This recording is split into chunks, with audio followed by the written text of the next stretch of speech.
1 Kings 6. In the 480th year after the people of Israel came out of the land of Egypt, in the 4th year of Solomon's reign over Israel, in the month of Ziv, which is the 2nd month, he began to build the house of the Lord. The house that King Solomon built for the Lord was 60 cubits long, 20 cubits wide, and 30 cubits high.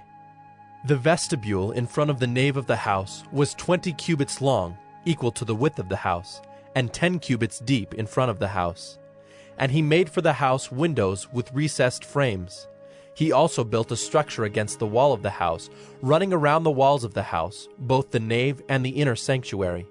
And he made side chambers all around. The lowest story was 5 cubits broad, the middle one was 6 cubits broad, and the third was 7 cubits broad.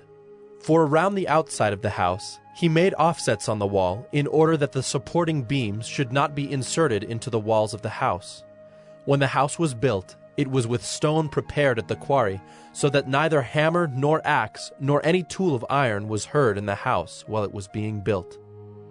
The entrance for the lowest story was on the south side of the house, and one went up by stairs to the middle story, and from the middle story to the third. So he built the house and finished it, and he made the ceiling of the house of beams and planks of cedar. He built the structure against the whole house 5 cubits high, and it was joined to the house with timbers of cedar. Now the word of the Lord came to Solomon.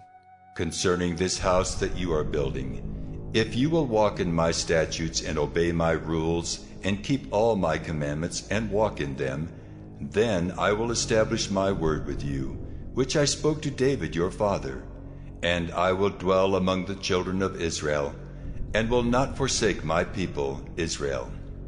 So Solomon built the house and finished it. He lined the walls of the house on the inside with boards of cedar. From the floor of the house to the walls of the ceiling, he covered them on the inside with wood, and he covered the floor of the house with boards of cypress. He built 20 cubits of the rear of the house with boards of cedar from the floor to the walls, and he built this within as an inner sanctuary, as the most holy place. The house, that is the nave in front of the inner sanctuary, was 40 cubits long. The cedar within the house was carved in the form of gourds and open flowers. All was cedar, no stone was seen. The inner sanctuary he prepared in the innermost part of the house, to set there the ark of the covenant of the Lord. The inner sanctuary was 20 cubits long, 20 cubits wide, and 20 cubits high, and he overlaid it with pure gold. He also overlaid an altar of cedar. And Solomon overlaid the inside of the house with pure gold, and he drew chains of gold across in front of the inner sanctuary, and overlaid it with gold. And he overlaid the whole house with gold until all the house was finished. Also, the whole altar that belonged to the inner sanctuary he overlaid with gold.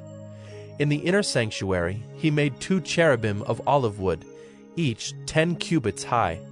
5 cubits was the length of one wing of the cherub, and 5 cubits the length of the other wing of the cherub. It was 10 cubits from the tip of one wing to the tip of the other. The other cherub also measured 10 cubits. Both cherubim had the same measure and the same form. The height of one cherub was 10 cubits, and so was that of the other cherub. He put the cherubim in the innermost part of the house, and the wings of the cherubim were spread out so that a wing of one touched the one wall, and a wing of the other cherub touched the other wall. Their other wings touched each other in the middle of the house. And he overlaid the cherubim with gold. Around all the walls of the house he carved engraved figures of cherubim, and palm trees and open flowers in the inner and outer rooms. The floor of the house he overlaid with gold in the inner and outer rooms.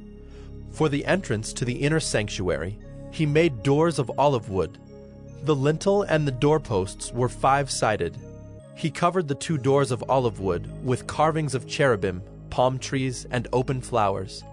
He overlaid them with gold, and spread gold on the cherubim and on the palm trees. So also he made for the entrance to the nave doorposts of olive wood in the form of a square, and 2 doors of cypress wood. The 2 leaves of the one door were folding, and the 2 leaves of the other door were folding. On them he carved cherubim and palm trees and open flowers, and he overlaid them with gold evenly applied on the carved work. He built the inner court with 3 courses of cut stone and 1 course of cedar beams. In the 4th year, the foundation of the house of the Lord was laid, in the month of Ziv. And in the 11th year, in the month of Bul, which is the 8th month, the house was finished in all its parts and according to all its specifications. He was 7 years in building it.